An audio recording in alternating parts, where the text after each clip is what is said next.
नमस्कार दोस्तों, राधे राधे। कैसे हैं आप सभी? आशा करती हूँ कि आप सब बहुत ही अच्छे होंगे, खुश होंगे और स्वस्थ होंगे। तो सुबह के बज चुके हैं अभी 9:45 और ये मॉर्निंग रूटीन आप सभी के साथ शेयर कर रहे हैं। तो अभी जो नाश्ते का काम था वो निमट गया है, यानी कि नाश्ता हमने सबने कर लिया है और मम्मी ने बर्तन भी साफ कर दिया है। रौनक को मैंने नहला दिया था और आज वो गया है घूमने के लिए, क्योंकि 2-3 दिन से जिसके साथ रौनक खेलता है वे यहाँ पर नहीं थे, वो गए हुए थे अपने मामा के यहाँ पर। तो वे शाम के टाइम आए तो अब रौनक वहीं पर चला गया मम्मी को लेकर। इधर मैंने लगाई हुई है मशीन में कुछ कपड़े मैंने डाल दिए और कुछ कपड़े रह रहे हैं। मैंने कहा पहले ही धुल जाए, उसके बाद में अपना और कपड़े डाल दूंगी। तो सुबह सुबह का थोड़ा सा काम फैला हुआ होता है और अब मैं लगूंगी अपने काम में बिना किसी के मदद लिए। जो भी काम है, क्योंकि झाड़ू पोछे का भी काम होता है और साफ सफाई का भी बहुत काम निकल जाता है। साथ के साथ अगर सफाई करते रहे ना, झाड़ू पोछ का भी काम करते रहे, तो फिर इतना दिखता नहीं है गंदा। तो मैं यही करती हूँ कि झाड़ू लगाने के बाद साथ साथ झाड़ पोंछ का भी काम कर देती हूँ। इससे मुझे ज़्यादा भारी काम नहीं पड़ता। तो अभी सबसे पहले मैं कमरे में आ गई हूँ, तो कमरे की चादर वगैरह सही कर लेते हैं। तो मैं आ गई हूँ कमरे में और करनी है कमरे की सबसे पहले साफ सफाई। जो मोटा माटी सी सफाई है वो करूंगी और झाड़ू लगाऊंगी बाद में। तो मैंने गद्दे पहले उतार के रख दिए थे चारपाई पे, क्योंकि पता नहीं किस तरह बेड पे बहुत ज्यादा मट्टी दिखाई देती है, तो इसलिए मैं इसको साफ करती रहती हूँ। पता नहीं गद्दों में से छनती है कैसे होती है, लेकिन मट्टी बहुत ज्यादा निकलती है। और वैसे गद्दों पे बिछाने के लिए मेरे पास मैंने ऑनलाइन परचेज की हुई है चादर ही, लेकिन वो रिपटती है वो ज्यादा, इस वजह से मैं उसे बिछाती नहीं हूँ। और ये कॉटन की चादर क्या होता है, गद्दों पे ऐसे के जैसे बिछाते हैं ऐसे के ऐसे ही चिपकी रहती है, ये जल्दी से इकट्ठी नहीं होती, तो इसलिए मैं उसे बिछाती नहीं हूँ। और मैंने ये झाड़ लिए हैं, काफी मिट्टी उतरी इसके ऊपर से, तो अब ये गद्दे डाल देती हूँ इस पे।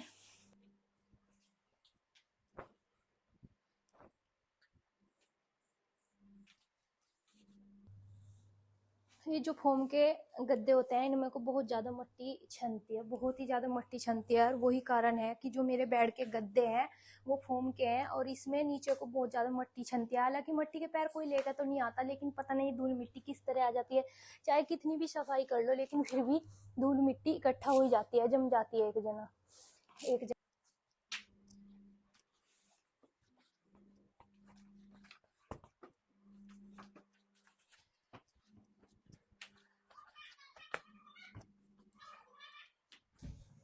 तो मैंने यहाँ पर चादर को बिल्कुल फिट कर दी है और चारपाई को झाड़ लेती हूँ। चारपाई को झाड़ने के बाद बस मैं चलती हूँ सीधी रसोई में। मैं आ गई हूँ रसोई में और रसोई में आने के बाद मैंने देखा कि रसोई का बहुत ही बुरा हाल हो रहा। नाश्ता करने के बाद मम्मी ने बर्तन तो साफ कर दिए थे और बर्तन साफ करने के बाद मम्मी रौनक को लेकर चली गई थी बाहर घूमने के लिए, लेकिन रौनक रुका नहीं है क्योंकि बच्चे गए हुए हैं सारे स्कूल में और आ गया है जल्दी से। तो मैं सबसे पहले गैस साफ करूंगी और गैस के जो तवे हैं इनको एक तरफ उतार के रख देती हूँ, इनको पानी में को निकाल दूंगी, अच्छे से धो दूंगी और तभी इनको चढ़ाऊंगी। तो अभी सबसे पहले गैस साफ करूंगी। इस जगह से मैं बिल्कुल साफ कर तब सिंक वाला हिस्सा साफ करूंगी। जो उधर का सामान होगा वो फिर मैं इधर सेट कर दूंगी। तो अभी मैं करने लगी हूँ गैस को साफ और चादर वगैरह में बिछा के आ गई हूँ, बिल्कुल क्लीन करी आई। यानी कि झाड़ू लगानी है बस और पोछा लगाना है। जो मोटा माटी सफाई थी वो मैंने साथ के साथ कर दी है।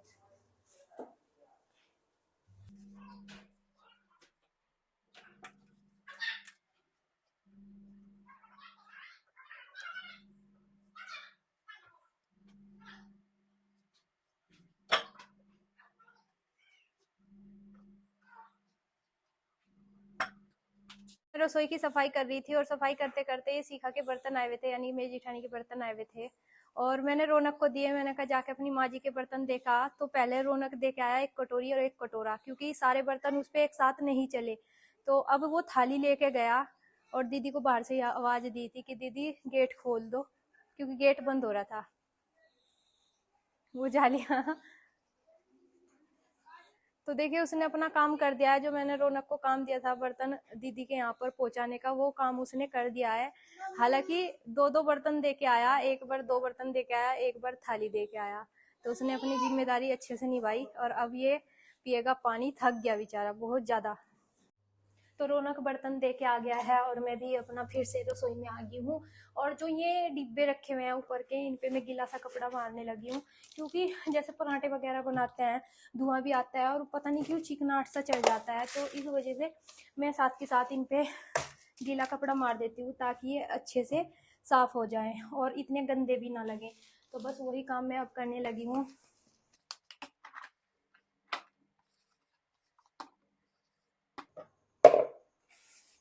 और डिब्बे में इसलिए नहीं जल्दी से धो पाती क्योंकि यहाँ पर बंदर आते हैं बहुत ज़्यादा और धूप और कहीं नहीं आती क्योंकि सारा बंद है और सामान के पास एक जने को पहरेदारी लगानी पड़ती है जब जाकर डिब्बे सूख पाते हैं।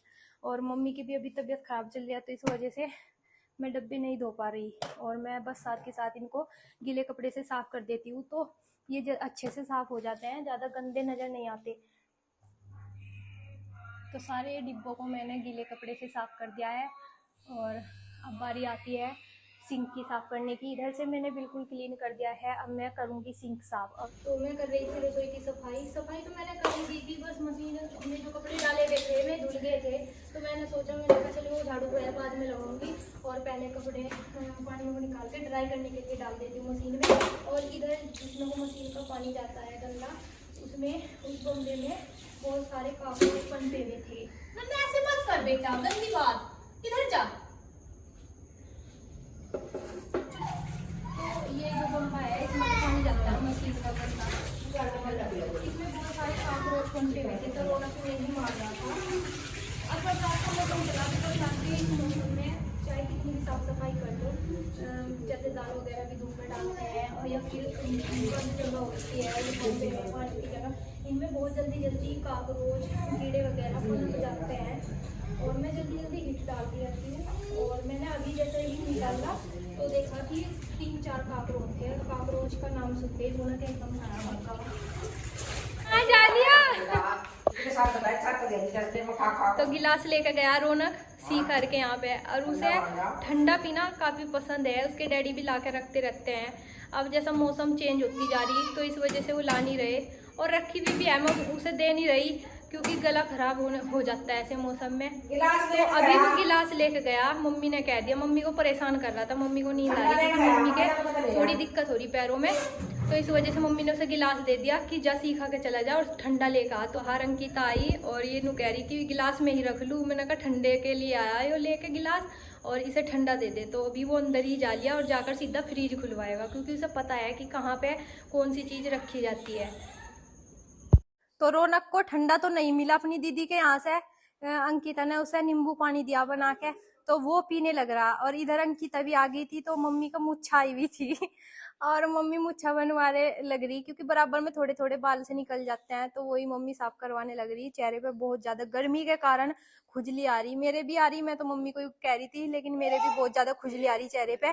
और रौनक ने नींबू पानी फिनिश कर दिया पी के और अब ये अपनी दीदी को कह रहा ए और ला दे। तो अब मैं आ गई हूँ झाड़ू लेकर और मैं झाड़ू लगाऊंगी। जो कपड़े थे कपड़े मैंने धुलकर तार पे सूखने के लिए डाल दिए हैं क्योंकि मजाक भी चल रही थी, सीखा अंकिता आई हुई थी और रौनक को लगी हुई थी कोल्ड ड्रिंक पीने की तो वो अंकिता के पास गया था कोल्ड ड्रिंक लेने के लिए। तो कोल्ड ड्रिंक तो नहीं मंगा के रखते क्योंकि अब मौसम खराब चल रही इस वजह से कोल्ड ड्रिंक नहीं मंगा के रखते। तो उसने उसको भगाने के लिए, बच्चा है बच्चों को तो कुछ भी चीज दे दो तो वो एकदम से भकाई में आ जाते हैं, तो इसी ऐसे ही हमारा रौनक भी भकाई में आ गया। तो उसको उसने नींबू पानी दिया था बनाकर तो उसने पी लिया था। तो बस इसी के साथ हमारी फेरी में दोनों बहनें घर पे आ गई थी तो यहाँ पर बैठ के मजाक चली, मजाक करने लगे और मजाक में बस जैसे ही मजाक कर रहे थे तो मैंने अपना कपड़ों का काम भी साथ के साथ निपटा दिया था। तो अब झाड़ू लगानी थी और आज मैं पोछे की बाल्टी भी साथ ही लेके आ गई हूँ, साथ ही मैं आज पोछा लगाऊंगी। इस कमरे में मैंने झाड़ू लगा दी है और इसी कमरे में साथ के साथ पोछा लगा दूंगी।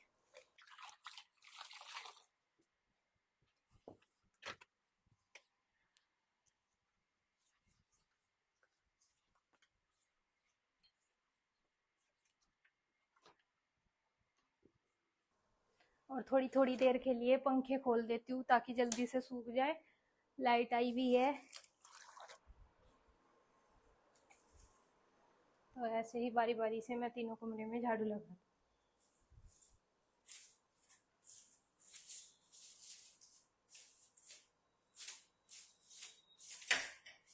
तो यहाँ पे मुझे कुछ जाले नजर आए तो मैं उनको झाड़ने लगी हूँ। और बस यहाँ पर नाज रखा हुआ था तो मुस्सी ने यहाँ भी पेंडा नहीं छोड़ा, नाज का कट्टा काट दिया। पता नहीं किस तरह चढ़ा है किस तरह नहीं।